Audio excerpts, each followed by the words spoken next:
Alright, so let's start off commenting what's BIM, what implies the use of BIM, and once in 1 decade, 2 decades, the market offers us a technological advancement that will revolutionize the way we work, the way we use all types of tools for our workflow, such as would be, for example, the case where the draftsmen, the designers were working at hand, and then AutoCAD came out and everybody started to move on to the digital space, where we started working a little bit better, a little bit more efficiently. And just keep in mind that technology will keep growing and growing, especially in the last decades and in the last centuries, where we see constantly examples such as with artificial intelligence, where we start getting tools such as ChatGPT, Sora, all types of artificial intelligence image generators that revolutionize once again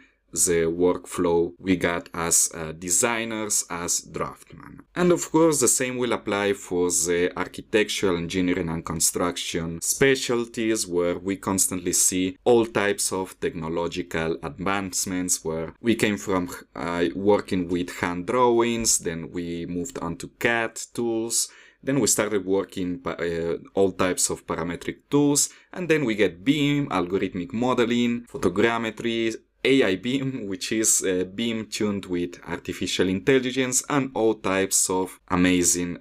tools. But to put it into perspective, in order to understand, for example, the CAD drawing tools, we need to dominate the hand drawing techniques. In order to move to BIM, we need to understand CAD. BIM is still a quite solid methodology that will prevail and will keep growing in the upcoming years. So let's start off commenting what's BIM. BIM, more than a software, is a set of work methodologies and tools characterized by the use of information. This will happen in a collaborative, computable, coherent, and continuous way. BIM stands for Building Information Modeling, which we can describe, let's jump into this slide over here, we can describe it as trying to replicate what's going to happen in reality on the construction project, all the types of different behaviors, trying to replicate this in a digital space, where instead of simply working with a 3D model that maybe contains 2D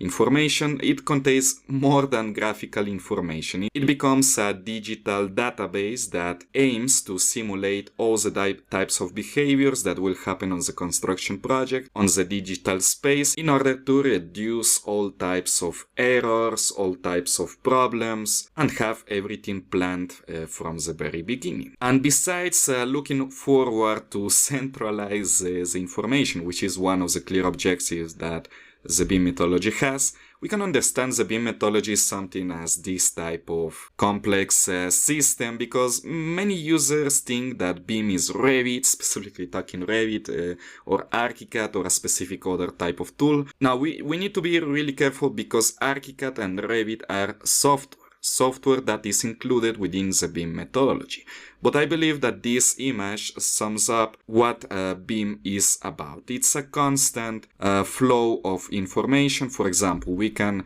start off making some type of sketches by hand. These sketches, we can import them into AutoCAD to make some type of preliminary drawing. From the preliminary drawing, we can, for example, jump into SketchUp using some type of conceptual modeling techniques or standards to generate a conceptual model. Having the conceptual model and the plans, we can start using either way ArchiCAD or Revit to generate the construction model. Then we can import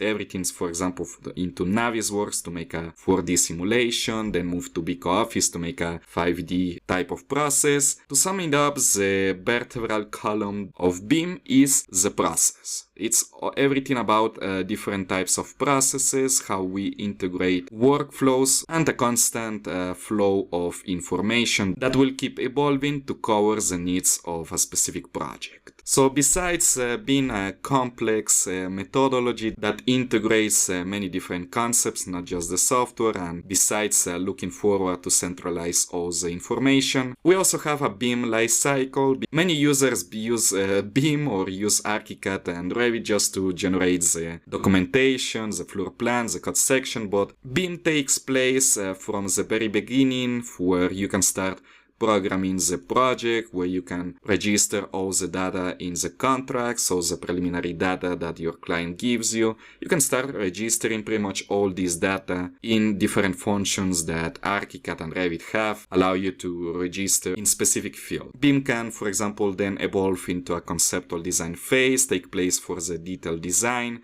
take place then for all types of analysis of the project, then generate all types of documentation for the project in all its specialties, generate the fabrication documentation and help with the fabrication of specific elements. We can even start using it for 4D, 5D process, construction logistics, and once the project is done, you can keep using BIM in order to allow all the process related to the operation and maintenance of the project. If it's required, you can use BIM in order to coordinate the demolition process of a project, or even so, if you want to renovate the project, you can open up the saved as-built model of the project and use it to coordinate this better. And even so, when the project ends, you can take all the data, all the information of the last phase and recycle it so the next project